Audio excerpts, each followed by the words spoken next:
महाराज, सुखविहार का संदेश लेकर उज्जैन से 2 भिक्षु आए। उनसे कहो प्रतीक्षा करें। ऐसा कैसा संदेश जो इतने मधुर संगीत में विघ्न डाले? संगीत बाद में, पहले हम उनकी बात सुनेंगे। कोई महत्वपूर्ण संदेश हुआ तो दूसरा राग तो सुनने। भिक्षुओं को आदर सहित ले आओ। जी महाराज।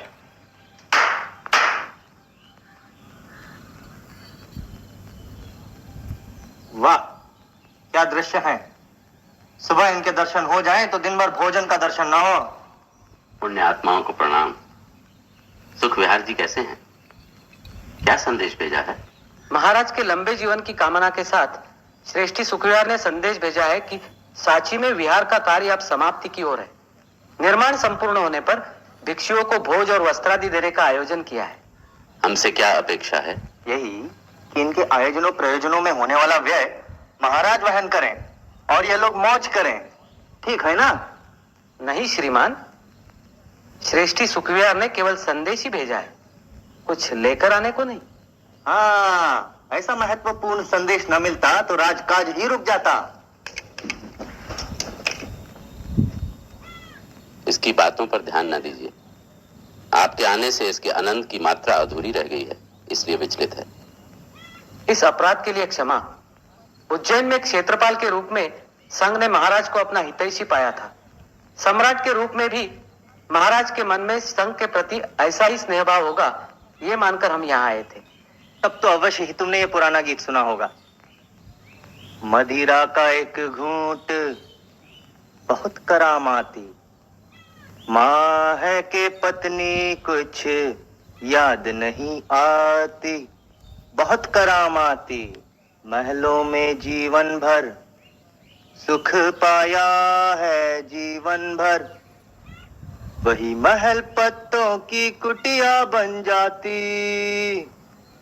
पोखर भी यूं दिखता, सागर हो लहराता। कूदो तो कीचड़ में मुइया सन जाती। बहुत करामाती, बहुत करामाती। मदिरा का कहाँ अंत, मस्ती का नित बसंत। राजा भी लगता है लंगोटिया साथी। बहुत करामाती, बहुत करामाती। महाराज का समय नष्ट करने के लिए हम क्षमा चाहते हैं और वापस जाने की आज्ञा भी। जैसी आपकी इच्छा। श्रेष्ठी सुखविहार से कहिएगा, विहार के विषय में जानकर प्रसन्नता हुई।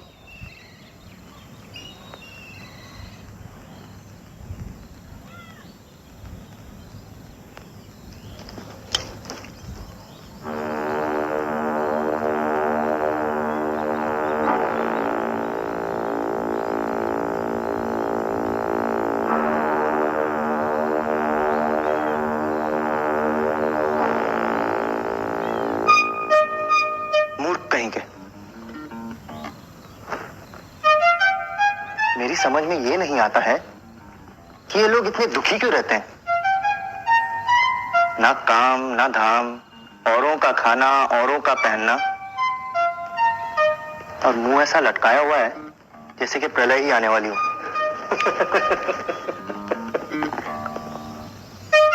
मैं होता इनके स्थान पर तो ना अपनी चिंता करता ना जग की। खूब खा पी कर मौज मस्ती करता है दिन रात, और एक ये लोग हैं। और क्या, व्यक्ति महाराज इन लोगों को मुंह लगाते हैं। अरे किस्सा कई बार देखने को मन होता है कि सिंहासन पर बैठे तुम कैसे लगोगे।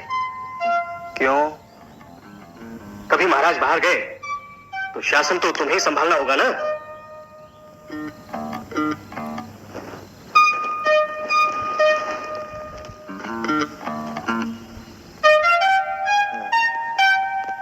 बैठो, एक बार बैठ के देख लो। नहीं, मुझे नहीं लगता है कि इसकी गद्दी आरामदायक है।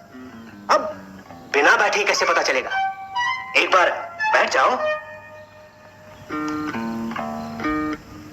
हाँ ठीक है, तुम हट करते हो तो हम बैठ जाते हैं।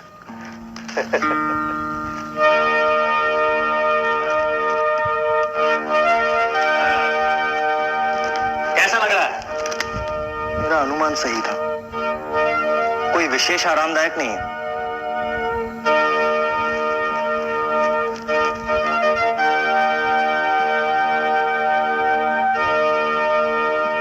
कैसा लग रहा हूं? एकदम महाराज की तरह।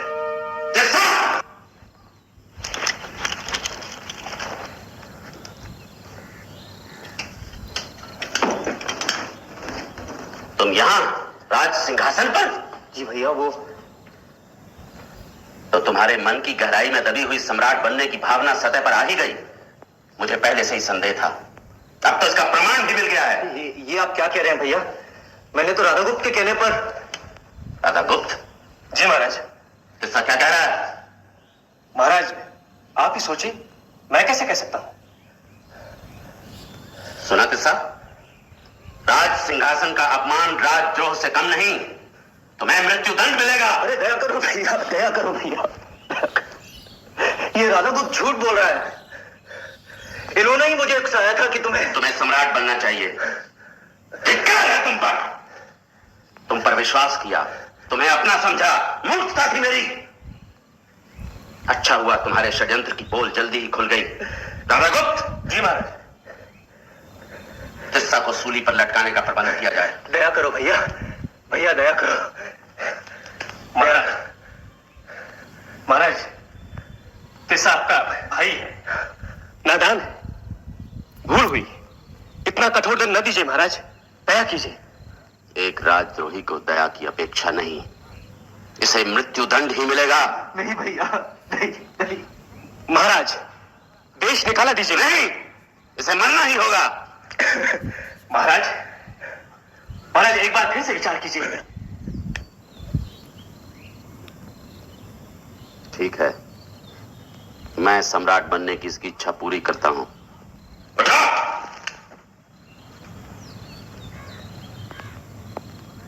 ऊपर देखो। एक सप्ताह के लिए तुम सम्राट हो। जितना चाहे भोग विलास करो, संगीत नृत्य का आनंद लो। आज के 8वें दिन तुम्हें मृत्यु का आलिंगन करना होगा।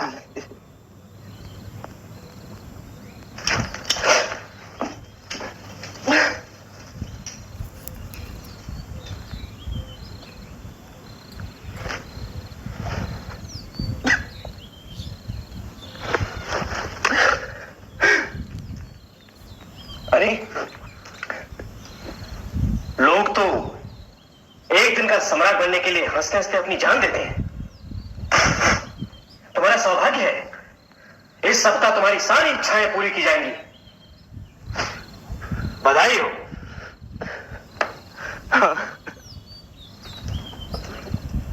महाराज, राग रंग का पूरा प्रबंध कर दिया गया है।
एक हफ्ते की अवधि पूरी हुई तिस्सा, मरने के लिए तैयार हो जाओ। तुम्हारा कभी भला नहीं होगा राधागुप्त।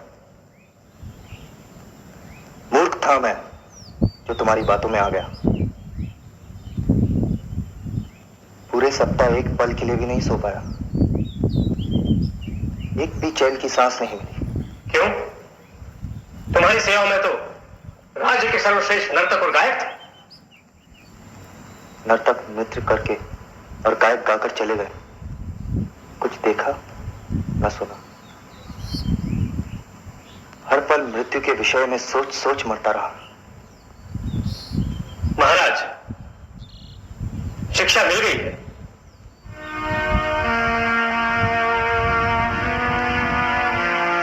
तिस्सा, उन भिक्षुओं का स्मरण है जिन्हें देखकर घृणा से मुंह फेर लिया था तुमने, और तुम ये जानना चाहते थे कि उत्तरदायित्व से मुक्त रहकर भी ये लोग इतने दुखी क्यों रहते हैं। क्योंकि वो कभी भूलते नहीं कि एक ना एक दिन सबको मर जाना है।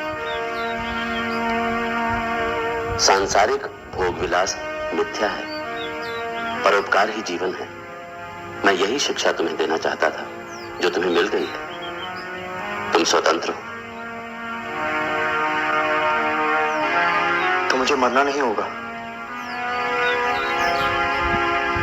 आज तो नहीं, किंतु एक ना एक दिन तो मरना ही है।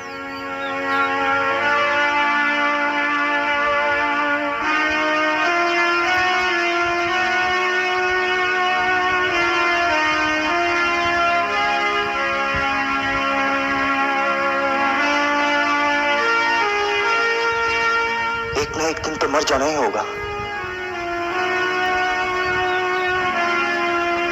इस जीवन को व्यर्थ नहीं जाने दूंगा।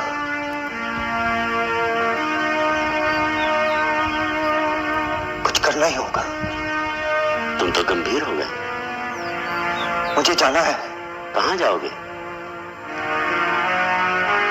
उन भिक्षुओं से क्षमा मांगने।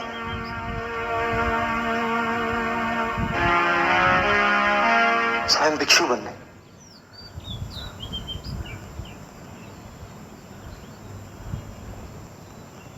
राजप्रसाद छोड़कर जाओगे? सत्ता से दूरी रहूं तो अच्छा है।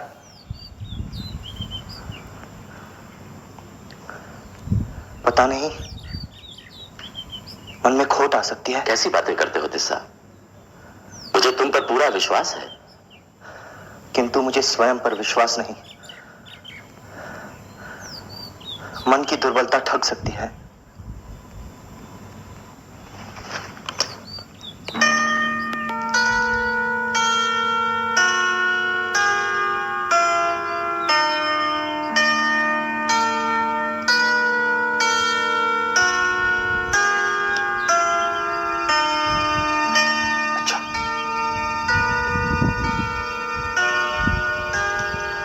महारानी से आज्ञा नहीं लोगे?